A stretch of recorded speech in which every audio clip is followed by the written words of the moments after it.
This podcast is brought to you by Craft Beer and Brewing Magazine for those that love to make and drink great beer. Learn more online or subscribe at beerandbrewing.com or find us on social media at Craft Beer Brew.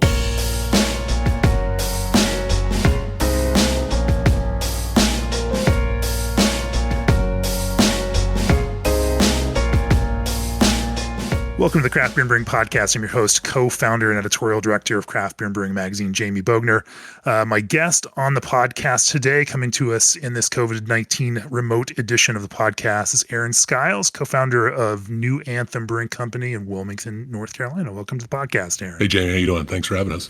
It's an interesting story. First met Aaron at our Brewers Retreat back, I think it was 2015, Aaron, wasn't it? It was. Back at the very first edition of our Brewers Retreat, where we decamped to the mountains of Colorado and homebrewed with some really fantastic brewers. And then a few years ago, you reached out and were like, "Hey, I want to send you some IPA," and that's kind of where we started going down this rabbit hole. If any craft beer and brewing readers recall our IPA issue and our Best Beers of the Year issue in 2019, you might recall New Anthem had double 100s in that issue and just kind of came out of nowhere and just completely floored our blind review panel with the quality of those IPAs. And it was just this kind of watershed moment where you think, I mean, I know that guy, and now this is what they're doing. And if you want to, in fact, by the time this podcast hits the air, people will be able to see it because the issue will be out, our 2020 IPA issue.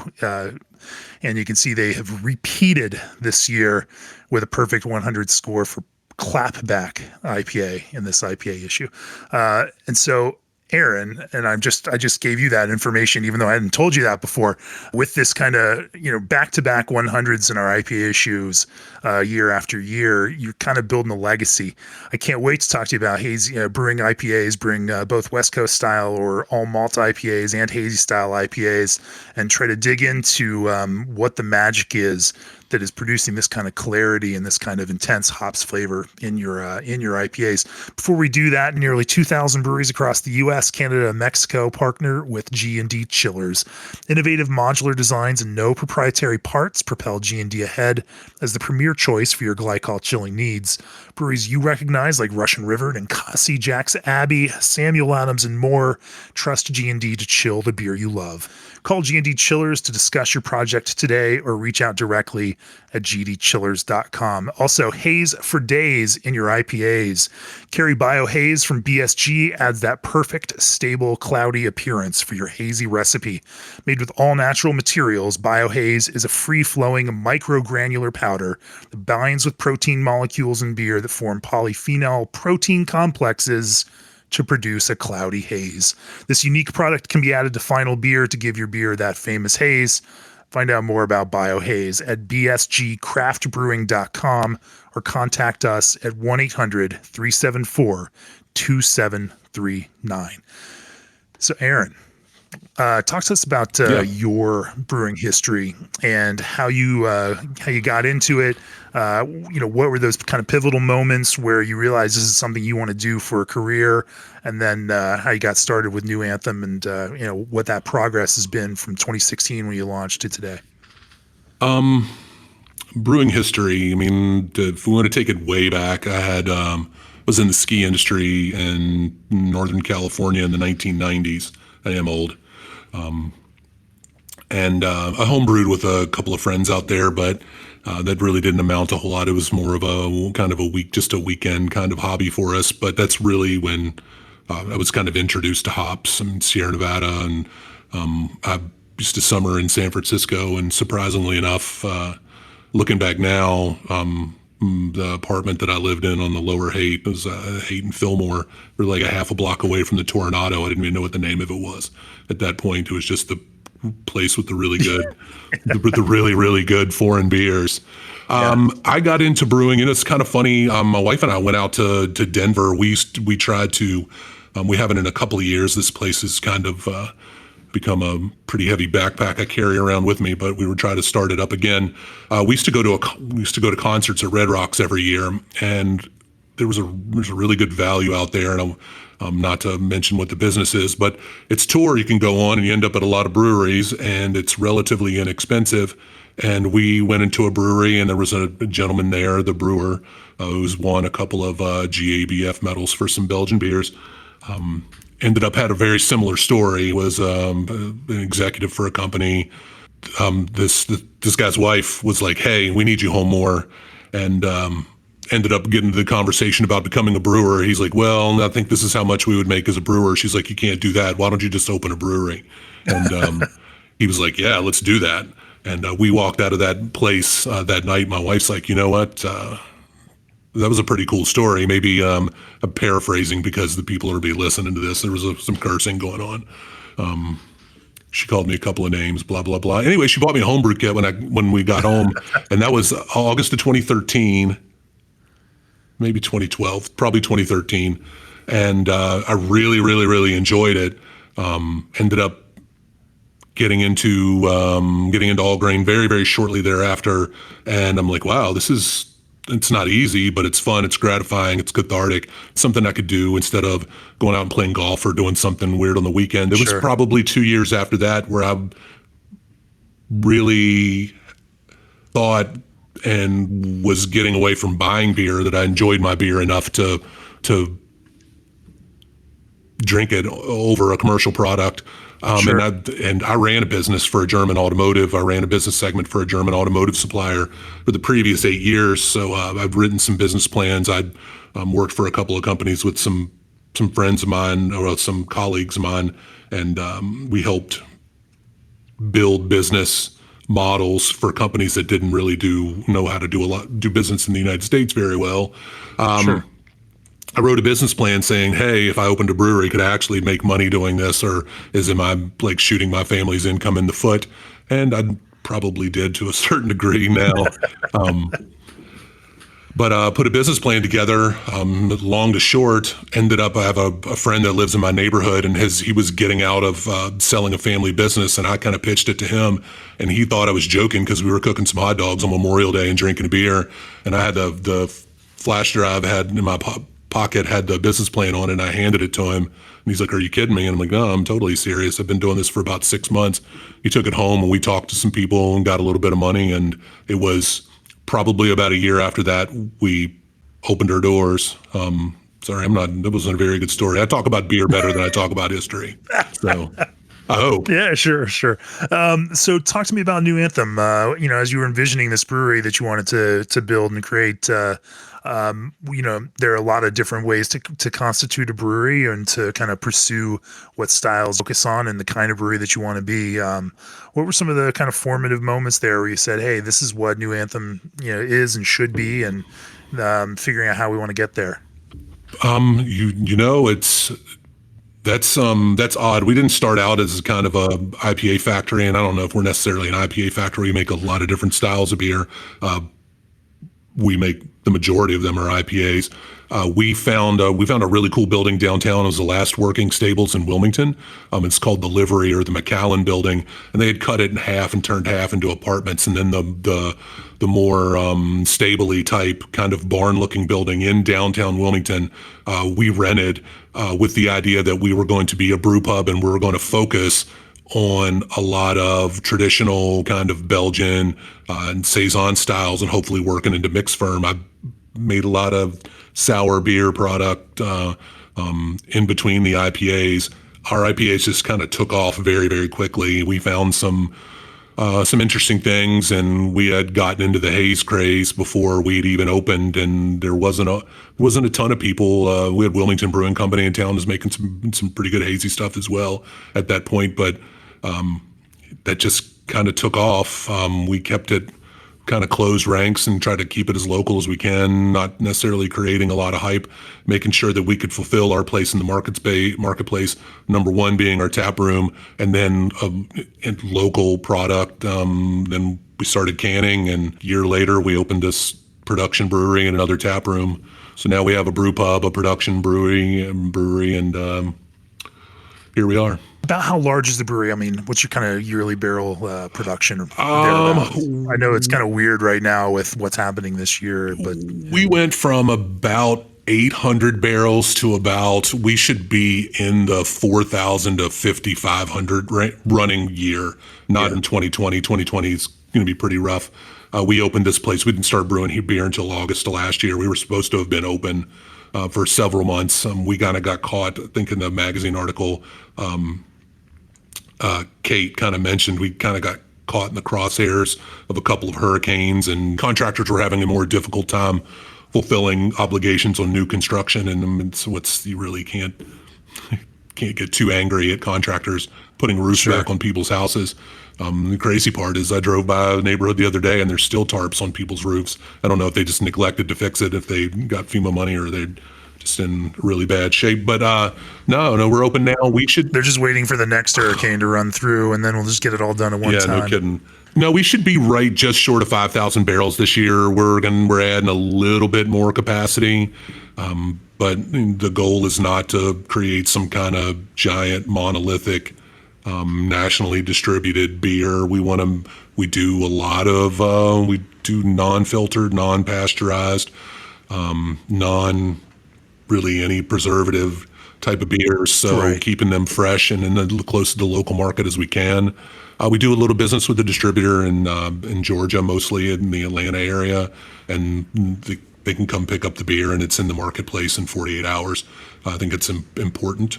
Getting onto the technical side, we do a lot to create as much shelf stability as we can, and we get good in-house sensory 60, 90 days away. So, yeah, if the beer's treated in an okay manner, we do actually like our beers 21 to 30 days better than I like them a week after we make them. So, neither. Interesting. I definitely want to talk a little more about that. One of the things that struck me, especially as we were, tasting that first round you said in review, was for a small brewery, because you were definitely smaller at, in production at that point. That scale, that a brewery is at certainly gives you additional options and opportunities for hop selection, for dialing in the quality of your ingredients. Certainly, as you gain a certain size, scale and notoriety, the hops companies and reach out, and you kind of work through different tiers of access to these things. And so even a small scale, the quality that you were eking out of hops was really impressive to me, and I want to talk a little bit more about that. Before we do, with nearly 20 years of innovation and experience, Brewmation specializes in electric, steam, and direct fire brew houses, complete cellar solutions, and automated controls for the craft brewing industry. From half barrel to 30 barrel systems, Brewmation puts you in control to design a brewery that fits your needs and brewing style. Whether you're starting a new brewery, upgrading your cellar, or just need some parts to keep you up and running, Brewmation has you covered. Visit them at brewmation.com to get started. Also, born out of a basement in Milwaukee a decade ago, Spike has grown to become a leading manufacturer of premium quality brewing equipment. So if you're looking for a reliable system for home or a commercial grade nano for your brewery, this is the time to buy. Spike is offering CB&B listeners a special 10% off all 3-vessel system purchases while supplies last. Visit spikebrewing.com/craft and enter the code CBB at checkout. Spike Brewing, pursue what's possible. So let's talk about that as a small brew pub, with a relatively limited production, a year or two ago. The tasting your beers, it becomes a difficult thing for a lot of breweries of that scale to get access to the highest quality hops and to be able to push the kind of flavor through hops that they might like to. And yet, all the beers that we had from you, and when I say all, I think in 2019 you shipped us 4 beers for our reviewers. Every single one of them scored extraordinarily well in the mid to high 90s, and your 2 top beers that we ran in the magazine scored 100, which is relatively unprecedented to see something like that. From your standpoint, brewing on a small scale and pulling ingredients in and trying to maximize the impact of those hops, what are some of the techniques that you have developed to kind of evaluate and understand which what these ingredients are and how you're going to move them into your product stream when you get them, even if you're buying, say, on a spot market or on a limited scale? And then 2, some of the techniques within the brew house that you find to kind of maximize the impact of those? That's really a tough one. And that's something we really had to learn on the fly. There are, I mean, and a lot of the pro brewers out there, especially the old hat, and I won't say old hats because these guys are all still younger than me, learned as they were either apprenticing or working with other people.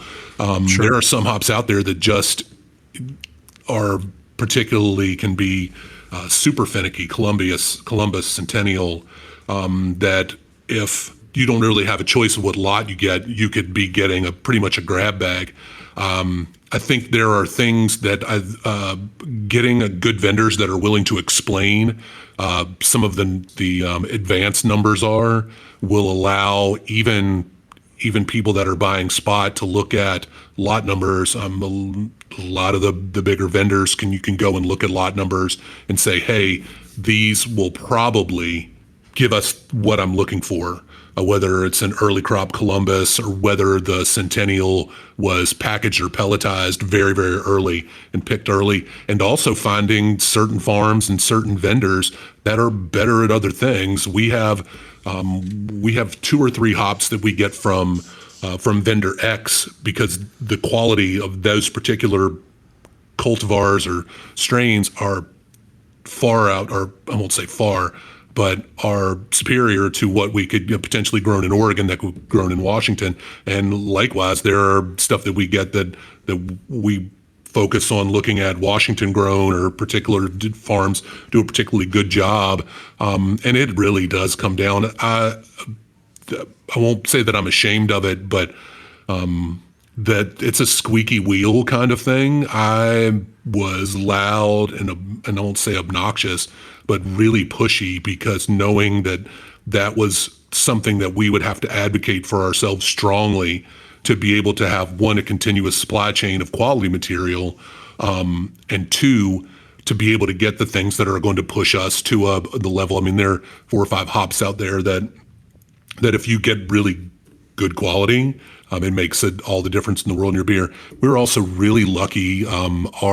One of our sales reps from one of our wholesalers or distributors came through and messaged me on social media one day, and they had, I don't know, like probably 17,000 pounds of select certain varieties that we couldn't even contract in our first couple of years or our first year, and I ended up like buying more than I knew that we would use.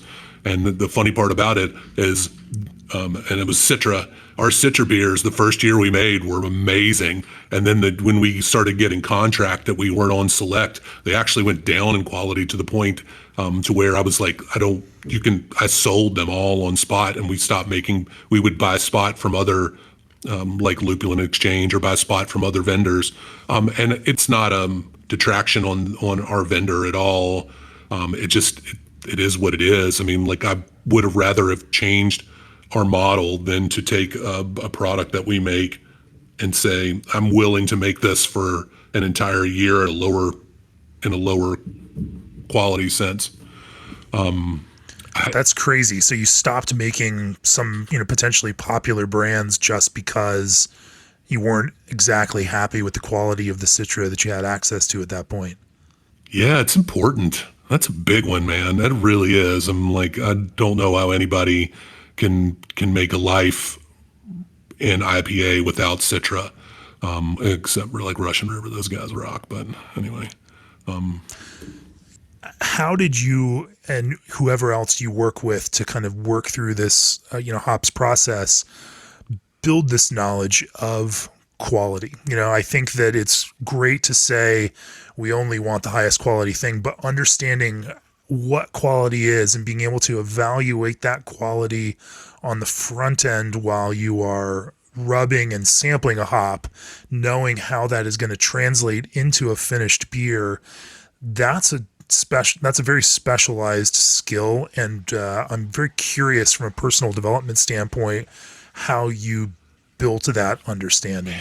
I wish I could tell you that I'm really good at this. On certain hops that we would do pellet sensory on products that if we have a sharp flavor or some kind of sharp hop profile, we would try to develop a muscle memory in our olfactory system to say, hey, when we rub these hops together, what we have now, try to remember what those aromas and things that we get from it, and try to look elsewhere. Also, I mean, I really think it comes down to finding the smart people at your vendors' offices that can tell you, like, hey, there's this brewery that makes a beer that I really, really like that uses Simcoe hops. I'm not asking you to sell me their lot or anything, but what do they look for? Like, if you were to look at the advanced numbers, the numbers on the lots that they pick or where that they're from, and could you push me in a similar direction? And a lot of times they won't give you the information, but they can say, well, if you like A, you may like B and C. And then you get those and you put them side by side with what you currently have, and you're like, oh, I can tell the difference.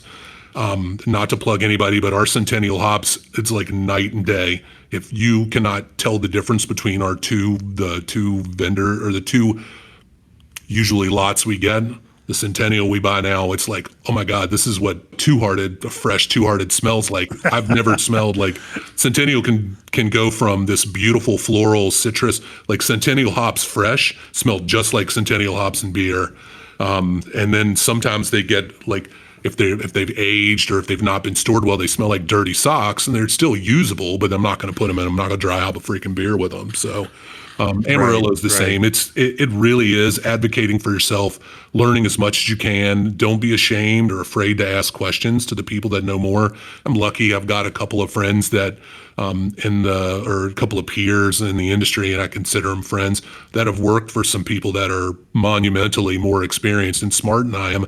And I'm not so prideful the fact that I won't ask a stupid question. I mean, I should know what the hell I'm talking about by now. And every now and then like, hey, I really need help. This seems kind of simple. I can ask you because you won't make fun of me for it.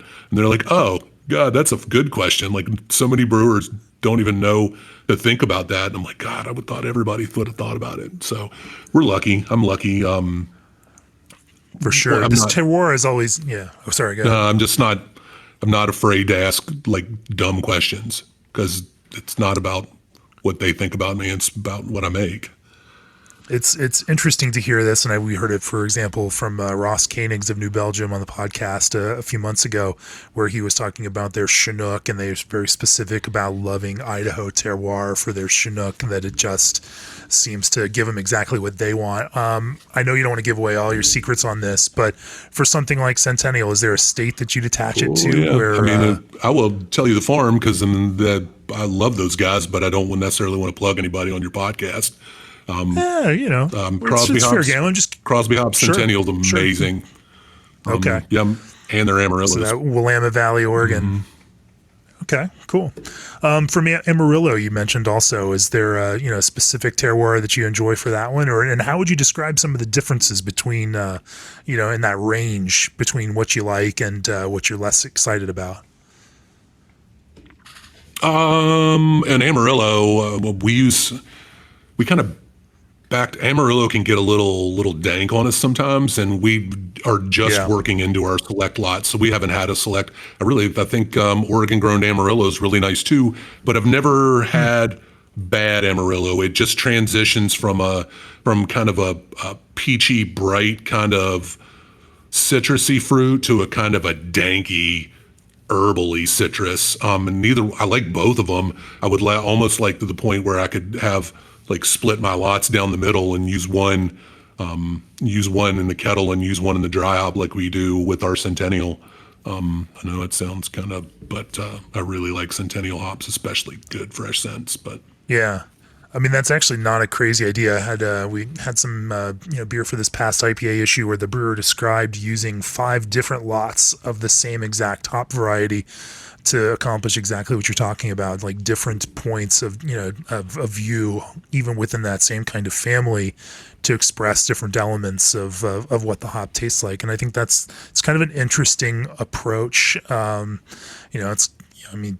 If you're a chef, you might use different types of basil in the same dish to accomplish the same thing, because they have different flavor expressions. There's nothing wrong with that. It's just it's kind of interesting to see these fine points the brewers are putting on these things. Let's talk a little bit about Citra. Obviously that's a big focus for you, and you're hyper careful about how you select that. Have you all built an internal language for describing? And as you now are working through some selection on hop like Citra, how do you go through that process of deciding this is what we want and this is what we don't want?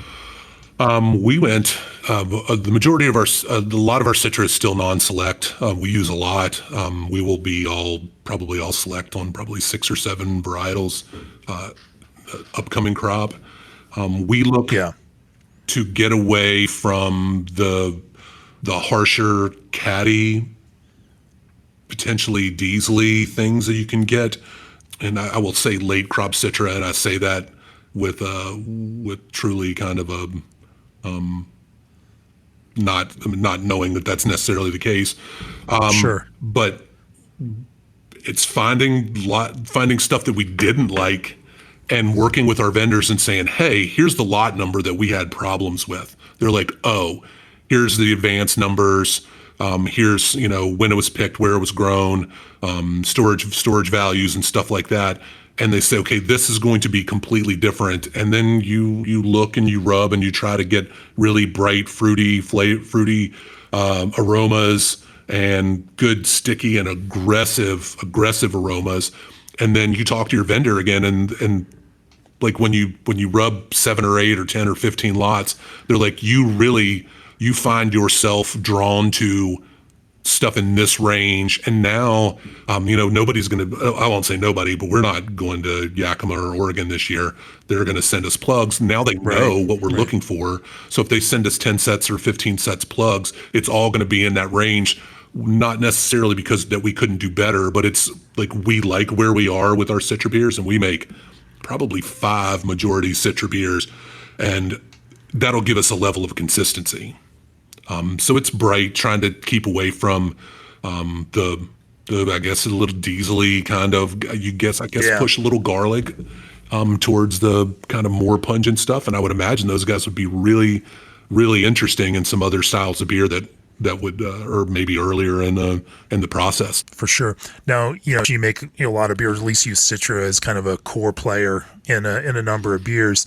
But, as we taste beers, the things that separate good beers from great beers and just absolutely extraordinary and world-class beers are layers of complexity in those beers. That it is relatively simple to make a, orange, tangerine, sweet fruit bomb of a beer.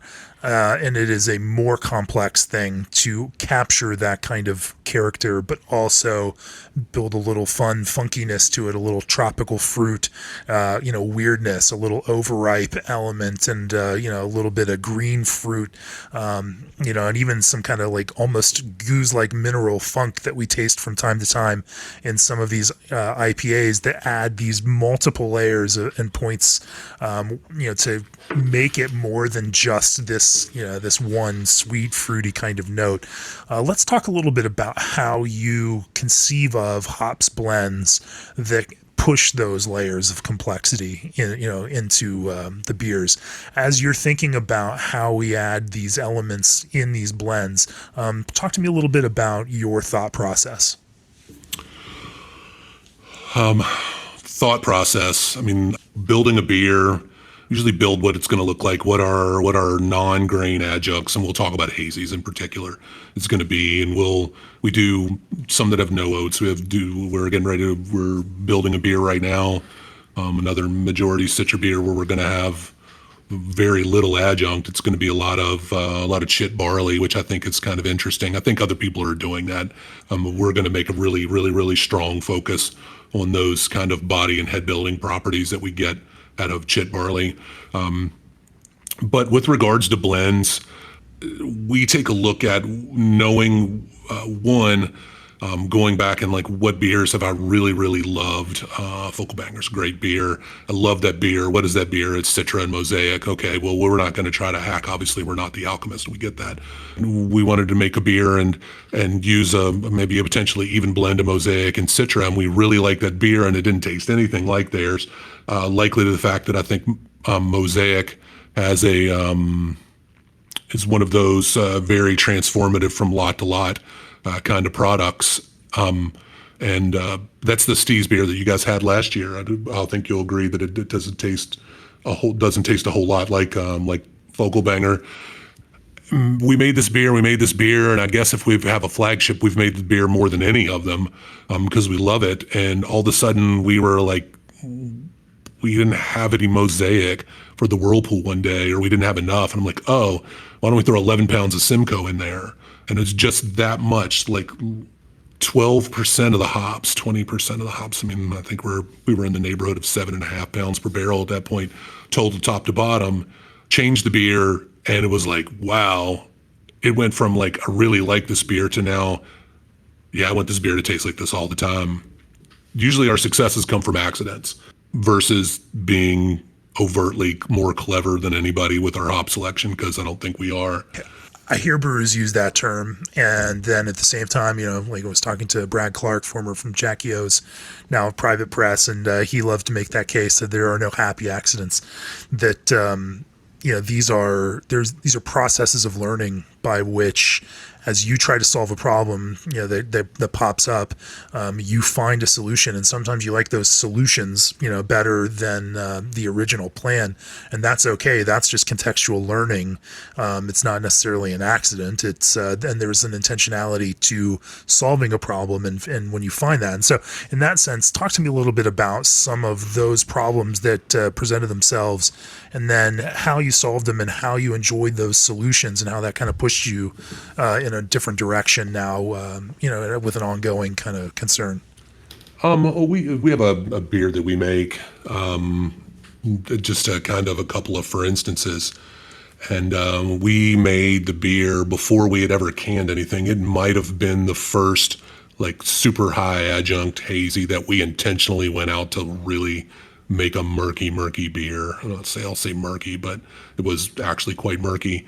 And was still doing a lot of my research and development recipe development at home on my Mac. Our house got struck by lightning, and I didn't use any cloud-based anything. And I knew what was in the beer, and I knew the proportions. I just didn't know where they came. So we chased this beer for probably a better part of a year and a half, and it's one of the beers you're talking about that's in that Untapped top 50. And we chased it, and it was probably 4 months ago. I was like, you know what, I'm done. We're taking all the Mosaic out of the dry hop, and we're going to put all Simcoe in its place. And I'm like, that was it right there. And the proportions are still the same. Sometimes finding things that you need in a beer to create certain things, but it works better. Some hops are vital, but some hops don't work in the kettle some Australian hops are particularly harsh. I mean, truly shows the talent of some of these brewers that are doing 100% like Galaxy beers. Like Hill Farmstead's Double Galaxy is freaking stupid. Yeah. And like if I tried to put, and I know he gets better Galaxy than we do, but if I tried to put Galaxy in the kettle to make a beer that good, I would fall flat on my face. We'd probably end up pumping that crap down the drain, but maybe not. I'm harder on myself than anybody else is. What is it, from a sensory perspective, what do you get? When you brew with Galaxy in that way, what would it taste like to you that becomes unpleasant? It's just a harsher type of bitterness. And that works well. I think it's a burnier. Vic's Secret's probably even more so than that. Yeah. And I like that hop a lot. But it's one of those you just have to be patient with and take a little bit more time. It usually stays in the tank a little bit longer.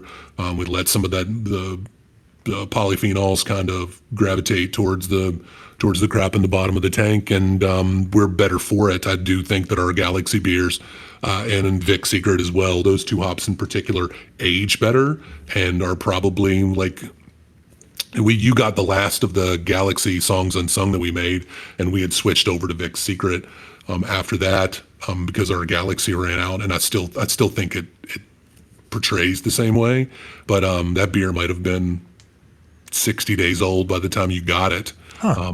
And it just, they seem to travel better.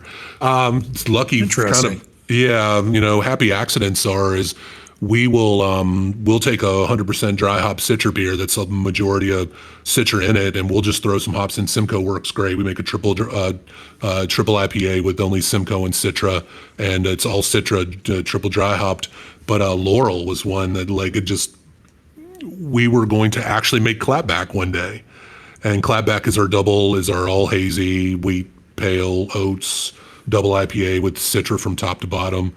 And we were short a significant amount on brew day, which seems to be one of our problems. And I was like, oh, what do we have? And not so much anymore. We have your supply chain, Aaron. Come on, man. We have better processes in place. And I was like, oh, we've got this fresh bag of Laurel cryo pellets here. Why don't we throw Laurel in there and we'll dry hop the crap out of this thing with Citra? And we made this beer and it was dry hopped, and a week later we're crashing this guy, we taste this beer. I'm like, holy crap. And it's not that much, but it was completely different beer.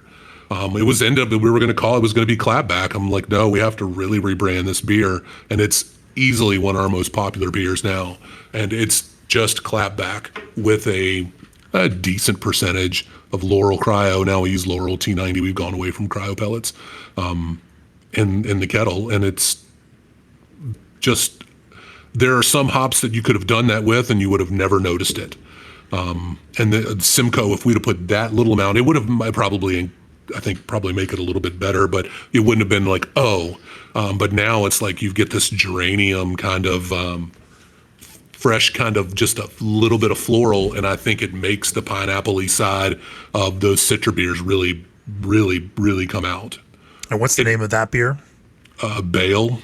Bale. Okay. Not like get out of jail with Bale, but Bale, as in the ancient god. Yeah, the Kleenex name of pre-Yahweh gods.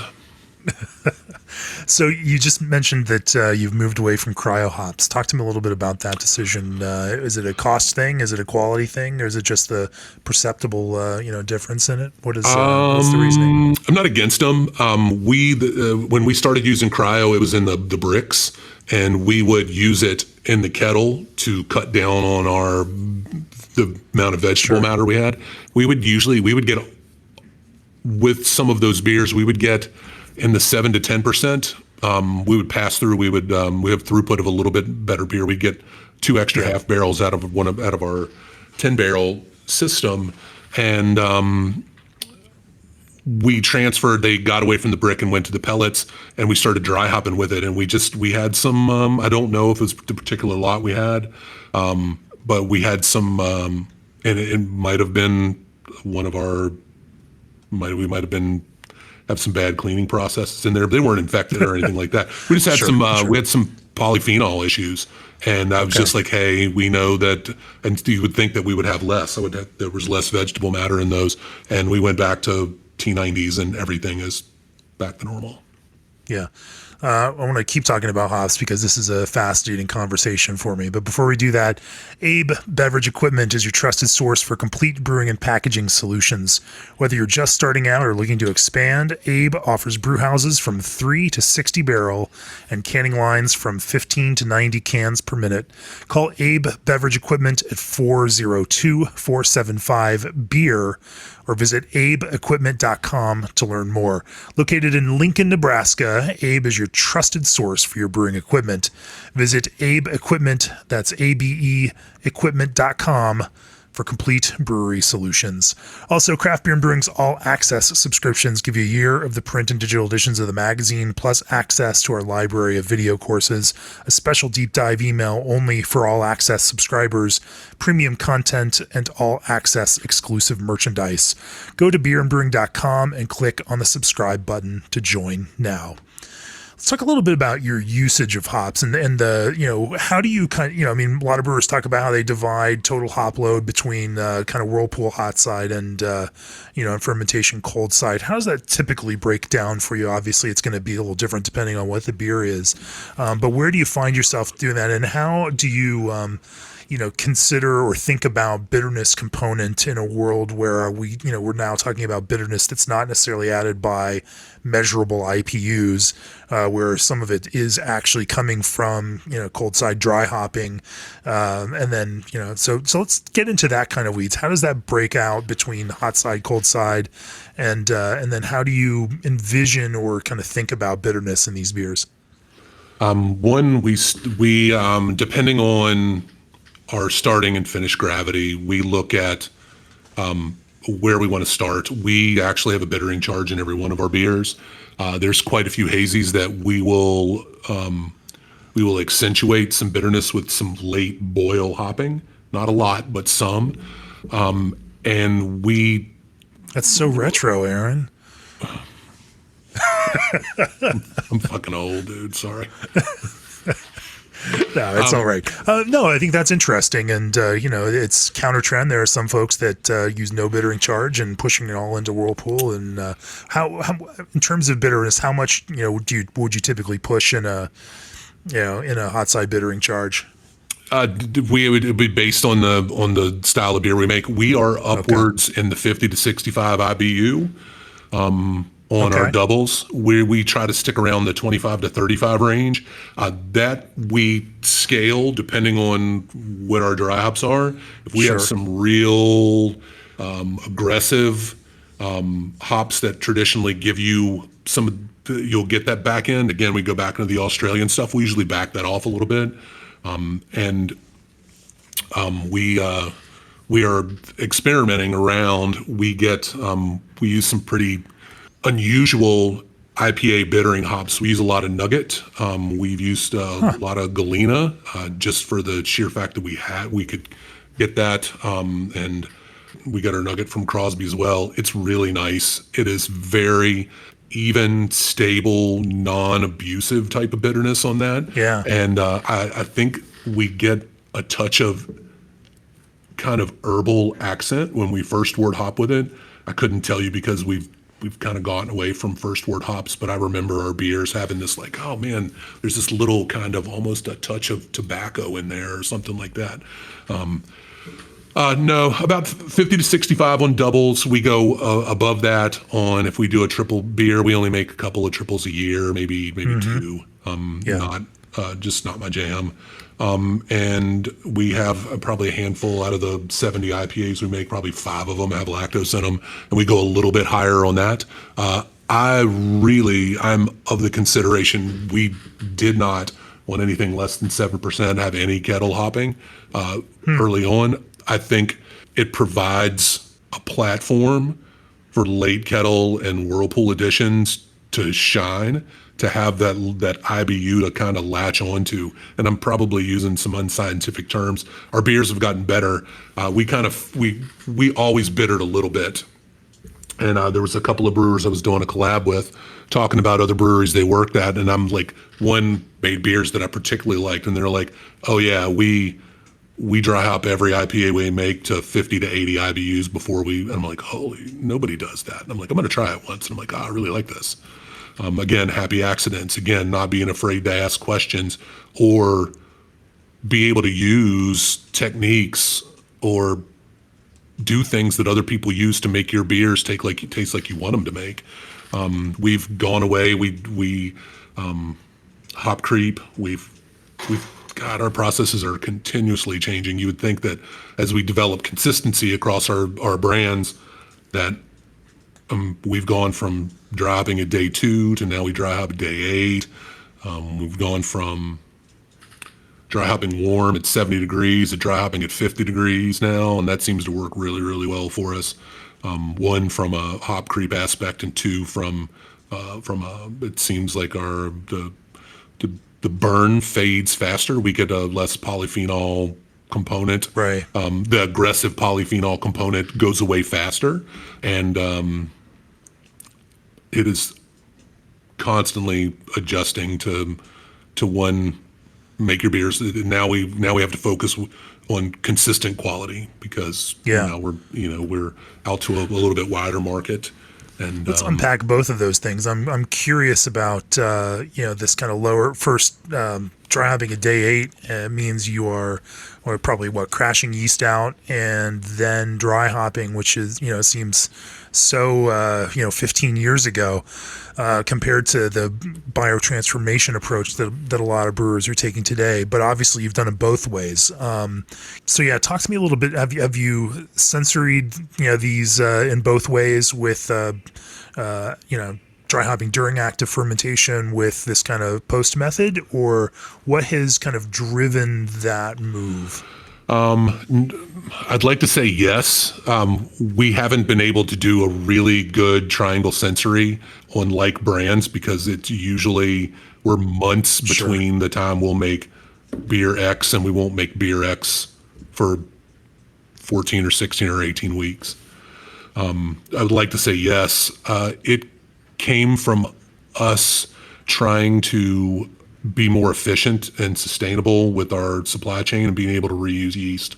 It really, that was the driving push, and also to get rid of hop creep. We have had some doozies. We've had to rebrand and repackage beers because we had hop creep take a beer from 7.3% alcohol to 8.7%, and it didn't know it isn't. Oh my God. Yeah, and it just didn't stop. The funny part about it is we did it on purpose because we had our yeast stalled. So we knew that we're like, okay, the yeast is stalling out. We tried to rouse the yeast, got the temperature up a little bit, and I'm like, just throw 22 pounds of Amarillo in it. Next day it was like just freaking going again. That's kind of fascinating, and that's all coming out of hops enzymes, huh? Yeah.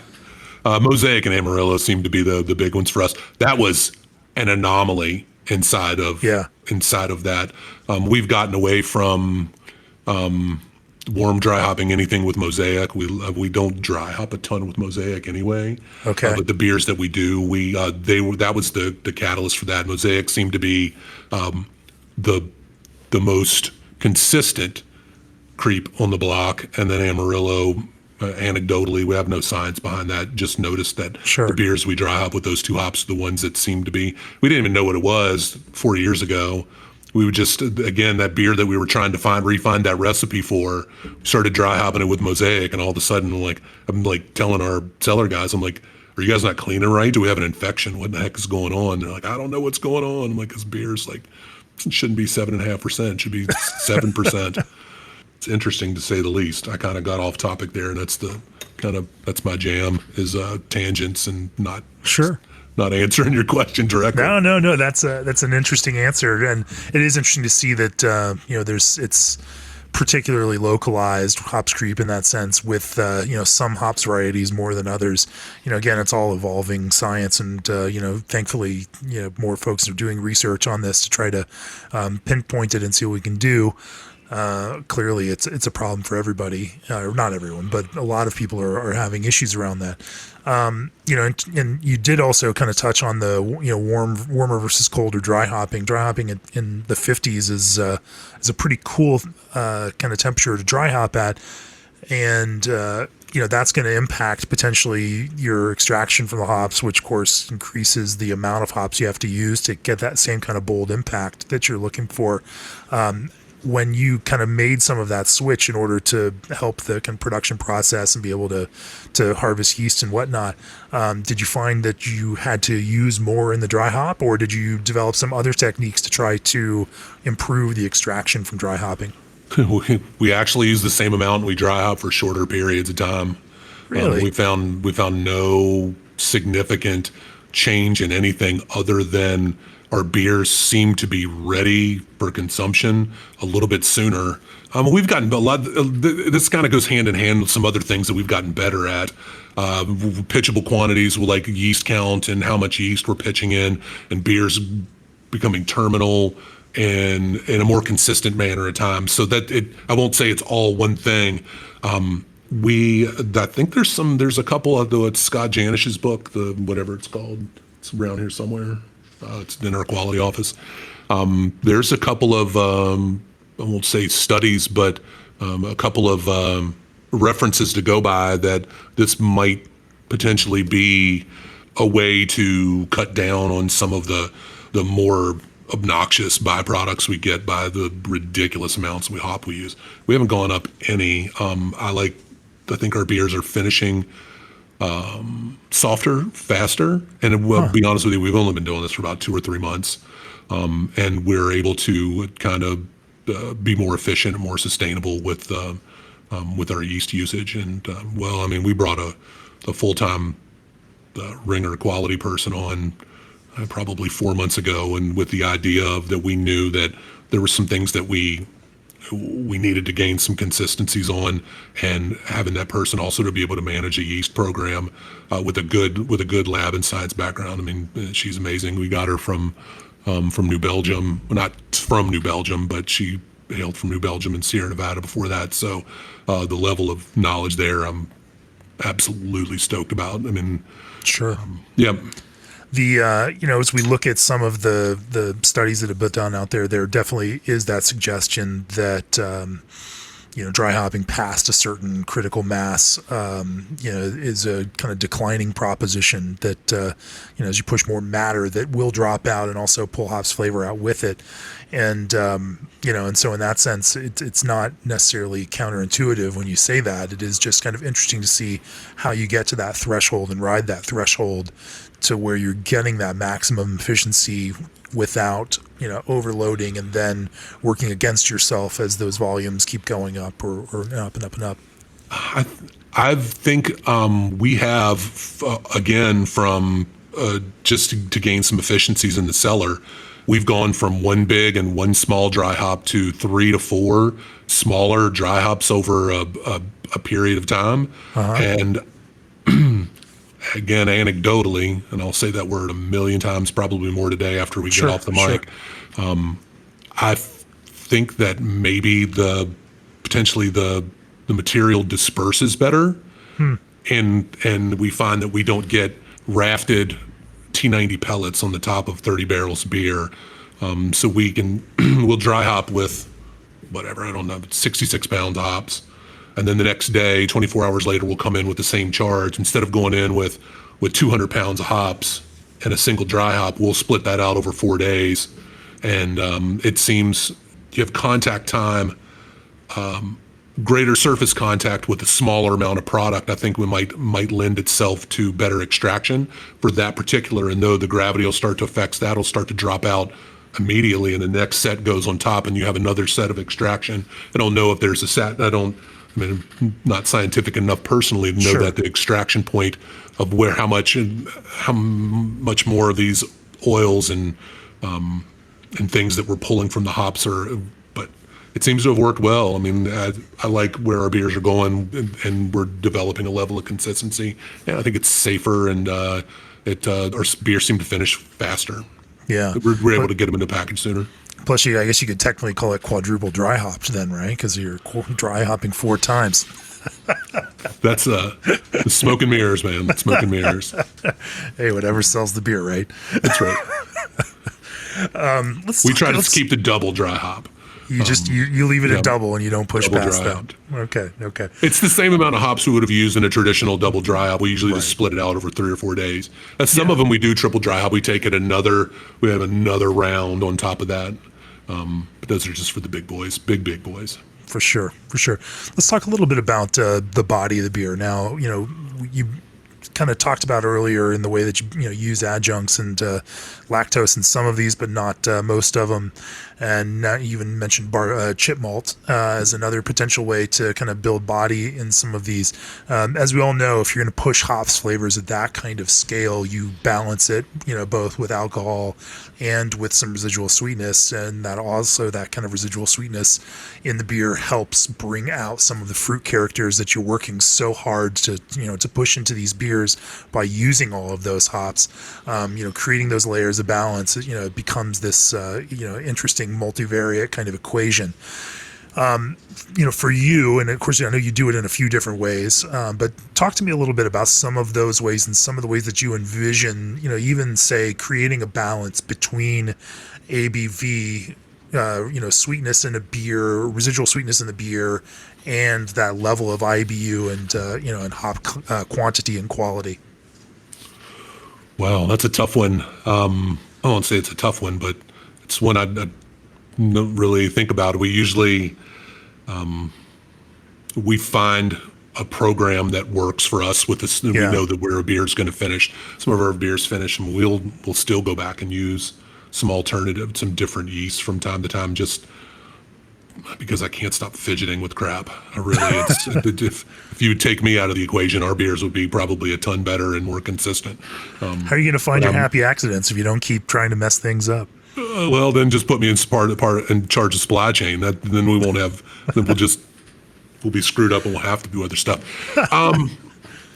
No, we play with varying levels of different adjunct, knowing what wheat brings to the table with regards to flavor, with regards to haze, and with regards to body, depending on whether it's malted, torrefied, raw, spelt, flaked, different varieties of flaked or different manufacturers of different color, and oats, whether it's flaked or whether they're raw and steel cut or whether they're malted with husk or not. We have, and I think a lot of people have. We're not reinventing the wheel, and we're not. That we do probably some things a little bit different. I think everybody's got a little something different they do, but we've moved almost entirely away from flaked oats. And a lot of flaked grains, and gone to the malted oats with husk. We found that the husks are a ridiculously tremendous lautering aid. We dumped the beer because we lost cellar control on the panel one day, but we made a 50% oat malt, 50% wheat malt IPA with quake yeast one time, and I was super jazzed. And it tasted really well, but we lost the cellar over a 4 or 5 day period, and the yeast autolysis. We had autolysis, and it tasted like hamburger meat. Not quite, but pretty close. We're going to do that again, but so you did a 50% wheat, 50% oats on a traditional brew house with a normal mash lauter ton. That's insane. I mean, I talked to Keegan from Modest last year, and they are using a mash filter, and are able to do the same exact thing. Because with a mash filter, you can get away with things that you can't do if you're using a traditional mash lauter ton. We're that close to having a mash filter system in this place. Yeah. But and so how did you lauter that beer? Was it really just down to that kind of husk on oats that helped you do it, or the husk to kernel ratio in malted oats, especially the ones we get, are pretty significant. I think we used 0.75% overall volume in rice hulls as well. We didn't have any problem with it. We had relatively good efficiency, and the diastatic power of malted wheat is better than barley. So. It wasn't a conversion issue at all. Yeah. And it lautered pretty well. It was hideous. The beer was hideous. It looked like mud. I mean, it would have consumers would love it. Yeah, I know. The worse it looks, the better it sells. That's right. That's a funny on social media. People are like, "Oh, that looks delicious," and I'm like, "It's hideous, isn't it?" And they're like, "You made this beer. Why are you talking trash about your own stuff?" I'm like, "Come on, man, have fun with me." Anyway, it was a little slower, but it wasn't bad. I recall. I don't think I was on the brew house that day, but I made sure to ask, and I'm like, "Hey, let me know if anything kind of goes haywire for you guys." And it went pretty well. And we had to do that again. I think we were going to call that beer "Absurd but Magnificent." And there's a new strain of quake out there. We don't use quake a lot. We use it a good amount, but there's a new one out there that's got some really crazy fruity flavors out there that Omega's got. I think we're going to dip into that relatively soon. Maybe we'll try it again. I'll send you some. Sure. Have you released any other quake beers? And we do. We use the Hornindal strain for our Berliner Weisses. We don't kettle sour. We do raw Berliner Weisses all the time. We found a way. You just never know what you're going to get. You have something gets out of whack in a kettle sour, and all of a sudden it tastes like a butt. And Yeah. we brew a traditional 3.5%, 4%, 50% wheat beer, and we run it through our heat exchanger, and we pitch a pure strain of lactobacillus on top of it. And 24 hours later, we come right back in with Hornindal. It's at 90 degrees. We have a 4% Berliner Weiss done in 4 days. And then we fruit the hell out of it. And it just hits its own kind of terminal acidity, and and where does that end up without having to kind of finish it with a kettle hit? Before fruit, it's usually 3.4 to 3.6 is on the pH. We usually pitch the quake about 12 to 18 hours in, when we're like 3.6 to 3.8. But the quake ferments so quickly, and it seemed like a natural progression from the lacto, which we pitch at 90. The beer's still at 88 degrees the next day. The quake goes in, it's fermenting in 2 hours, and the lactobacillus doesn't have really that much of a chance. We've got some ideas of ways to arrest the souring level on some kind of fun, funky things we want to try out here soon. But we've this disease is kind of had to circle the wagons a little bit on the fun stuff that we do. That's all fun, but Have you on the weird stuff? Have you brewed hoppy beers with the quake yeast? Yeah, we do. We do.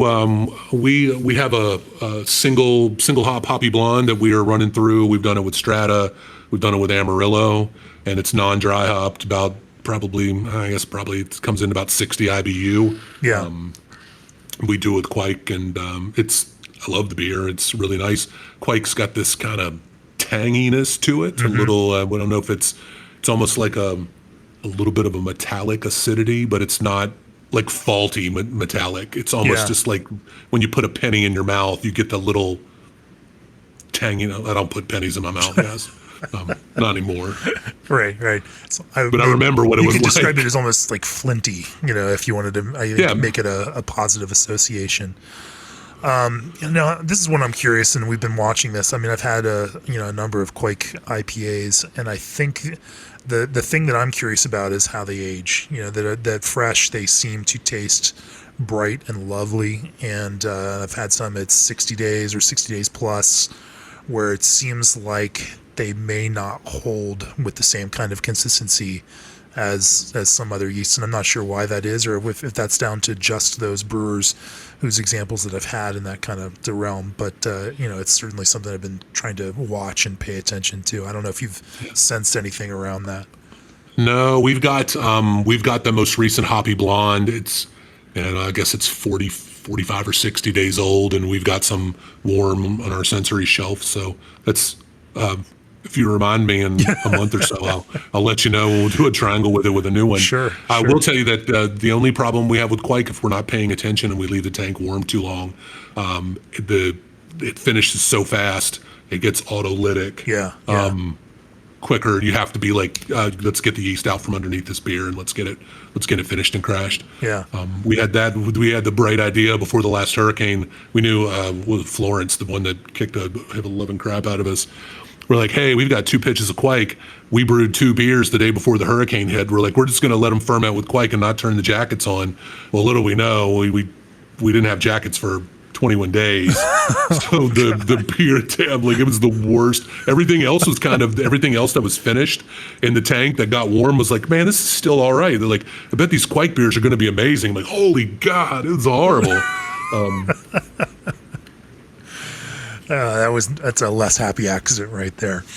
We would have lost the East anyway. Who cares? For sure. I mean, I care, but for sure.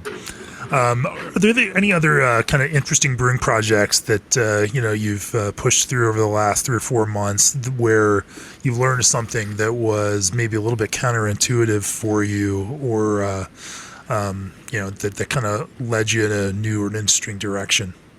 Our big one, and I talk about this with people that I can. But I don't think I've talked about it like with media or any. We had problems early on latching our haze in. It didn't matter when we dry hopped. we just had issues. We Sure. were making these 30% or 20% oat beers that would be in the package for a week, and you would pour the second keg of draft off of it, and it would pour out bright like a West Coast IPA. And there's something wrong. I think if I drank it out of a can, it would be okay, but it doesn't look like it. You're not supposed to taste like what's in my mouth. I need you to be hazy, and I don't get what that is. It's probably some kind of emotional hang-up I have towards hazy IPAs. But we weren't changing any processes. We were trying to what's going on? Let's try dry hopping earlier, this. Then we had an update on this piece of software we use to generate kind of our water and salt sheet that we do. And we did this and we brewed a beer, and our mash pH was really, really low, down in the low 5.1s. And that's a couple more in the high 5.0, 5.08, 5.09.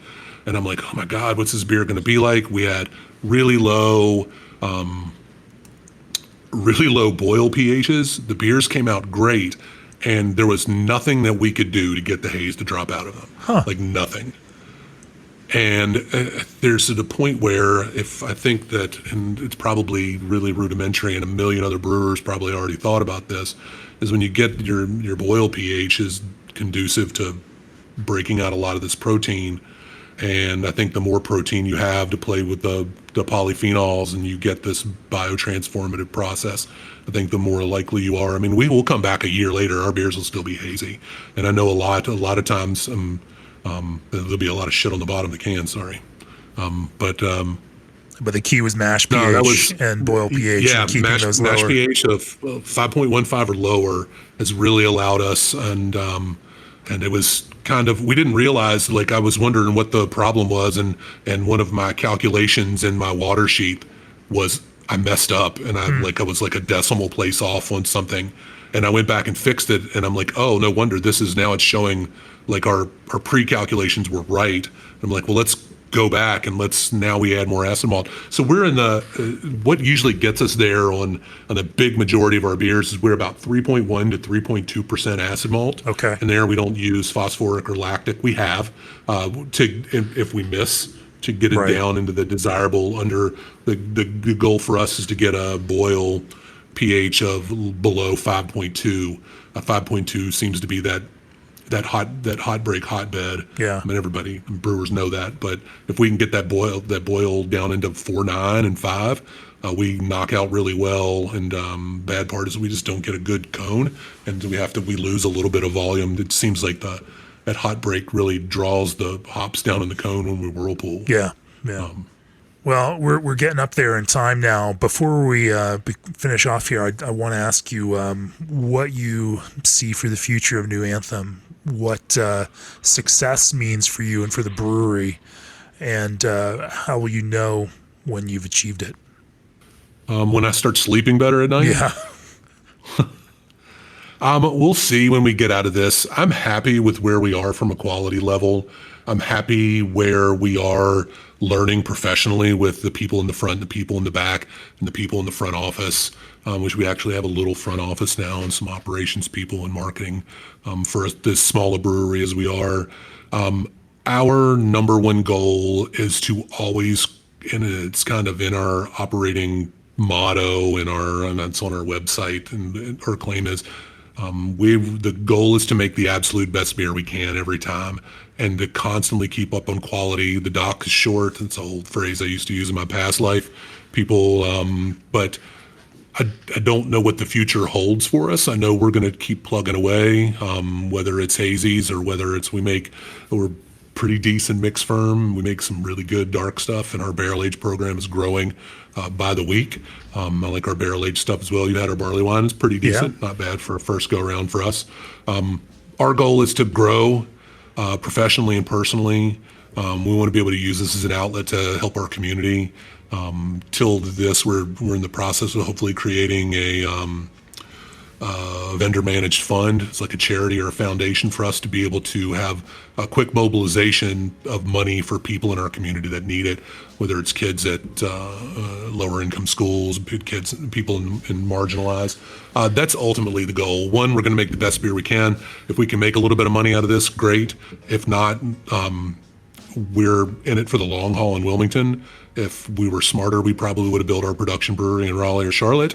It's a market a little bit more conducive. I mean, we only have 150,000 people here, but we love Wilmington, and we want to be an anchor and a foundation to Wilmington and New Hanover County for as long as we can, and making beer for as long as we can as well. Well, cheers to that. Nearly 2,000 breweries across the U.S., Canada, Mexico partner with G&D Chillers. Carry BioHaze from BSG adds that perfect, stable, cloudy appearance. Brewmation specializes in electric, steam, and direct fire brew houses. Spike is your source for reliable home and nano systems. Abe is your trusted source for complete brewing and packaging solutions. And Craft Beer and Brewing's All Access subscriptions are the best way to support this very podcast. Aaron Skiles, New Anthem Brewing, Wilmington, North Carolina. If people want to learn more about you, where do they find you? Instagram, Facebook. Instagram's probably a little bit better than Facebook. Handle is @NewAnthemBeer. You can find us online at www.newanthembeer.com, shop.newanthembeer.com. If you're in state, we can send you beer. If you're out of state, we can send you some swag. We have pretty decent swag. And that's it. Cool. Well, Aaron, it's great to talk. You can find our tap room at 110 Greenfield Avenue, but there's nobody in there. So, well, once we eventually get through this, COVID social distancing era, and we can flatten the curve and keep these hot spots from flaring up too much, then I'm sure people that are in the area will go enjoy a little beer in your tap room again. God, I hope so. Yeah. Just hope we can wipe this thing out pretty soon. For sure. Well, Aaron, it's can't wait. So then maybe I can come out to another brewers retreat sometime. One of these days. So maybe you can you can be a featured brewer at one of our brewers retreats. Nobody will want to be in that group. It's always fun to watch how that develops. But no, super impressed with your beer. It's always great to talk to you, Aaron. I appreciate you joining me on the podcast today. Jimmy. Yeah. Cheers. Thanks, Jimmy. Appreciate you guys. Yeah, cheers. Cheers. This podcast is brought to you by Craft Beer and Brewing Magazine for those that love to make and drink great beer. Learn more online or subscribe at beerandbrewing.com or find us on social media @craftbeerbrew.